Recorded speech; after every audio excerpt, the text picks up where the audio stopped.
అప్పుడు వారికి గాలి ఎదురైనందున దోణి నడిపించుటలో వారు మిక్కిలి కష్టపడుతున్నారు. ఎవరు? దేవుని చిత్తము చేసేటటువంటి దేవుని సేవకులు, దేవుని చిత్తము ప్రకారము ఆత్మీయంగా ముందుకు సాగుతున్నటువంటి ఆత్మీయులు మిక్కిలి కష్టపడుతున్నారు. ఉన్నారా ఈరోజు వాక్యం వింటున్న వారిలో మిక్కిలి కష్టపడుతున్న వాళ్ళు? ఏం చేయాలో తోచక అల్లాడిపోతున్నవారు, వచ్చిన సమస్యను బట్టి, వచ్చిన ఆర్థిక ఇబ్బందును బట్టి, వచ్చిన అవమానాన్ని బట్టి, వచ్చిన అపనిందను బట్టి, నీ చుట్టూ ఉన్న వాళ్ళు నీ మీద వేస్తున్నటువంటి అభండాలను బట్టి ఏం చేయాలో తెలియక మిక్కిలి కృంగిపోతున్న వారు ఉన్నారా?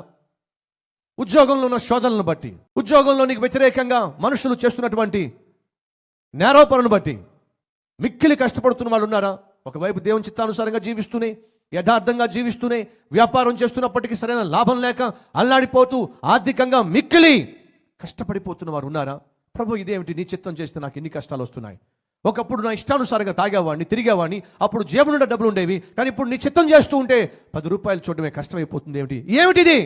ఎస్, దేవుని చిత్తం మనం చేసినప్పుడు దయచేసి గమనించండి, అన్నీ సాఫీగా సాగిపోతాయి, అన్నీ సాఫీగా జరిగిపోతాయి, అంతా కలిసి వస్తుంది అనేటటువంటి బోధన నమ్మమాకండి.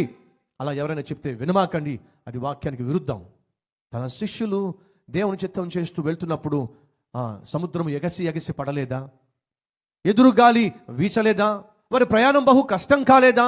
మిక్కిలి కష్టపడవలసిన పరిస్థితి వారికి రాలేదా? వచ్చింది. మరి ఏం జరిగింది? ఏం జరుగుతుంది మన జీవితంలో? దేవుని చిత్తం చేసే మనము, ఆయనకి ఇష్టలుగా జీవించే మనము అలా ఆయన చిత్తం చేస్తూ ముందుకు వెళ్తున్నప్పుడు సైతాను శోధనలు తీసుకొచ్చినా, సైతాను వ్యాధి బాధలను తీసుకొచ్చినా, సైతాను తొందరలను తీసుకొచ్చినా, మనం ఒక అడుగు ముందుకు వేయలేక ఆగిపోవలసిన పరిస్థితి సైతాను తీసుకొచ్చినా, అలాంటి పరిస్థితిలో ఏమవుతుంది ఆత్మీయ జీవితంలో? అటువంటి పరిస్థితిలో వెళ్తున్న ఆత్మీయునికి ఏం జరుగుతుందో బైబిల్లో ఉంది. అలా తన శిష్యులు మిక్కిలి కష్టపడుతూ ఉండగా, వారికి సహాయం దొరుకుతుందనే నమ్మకం కూడా లేక అల్లాడిపోతూ ఉండగా దేవుడు వారిని చూశాడు. ఏం చేశాడు? నీళ్ల మీదే నడుచుకుంటూ వాళ్ళ దగ్గరికి వచ్చేశాడు. వచ్చి ఆ గాలిని అణిచివేశాడు. వారి చుట్టూ ఉన్నటువంటి పెను తుఫాన్ని శాంతింపజేశాడు. ఆ నావలో అడుగు పెట్టాడు. చేర్చవలసిన గమ్యస్థానానికి వారిని చేర్చాడు. నా ప్రియ సహోదరుడా, నా ప్రియ సహోదరి, పెను తుఫాన్లో చిక్కుకున్నావా? ఆత్మీయ తుఫాన్లో చిక్కుకున్నావా? ఆర్థిక తుఫాన్లో చిక్కుకున్నావా? అవమానపు తుఫాన్లో చిక్కుకున్నావా? కుటుంబ సమస్యల తుఫాన్లో చిక్కుకున్నావా?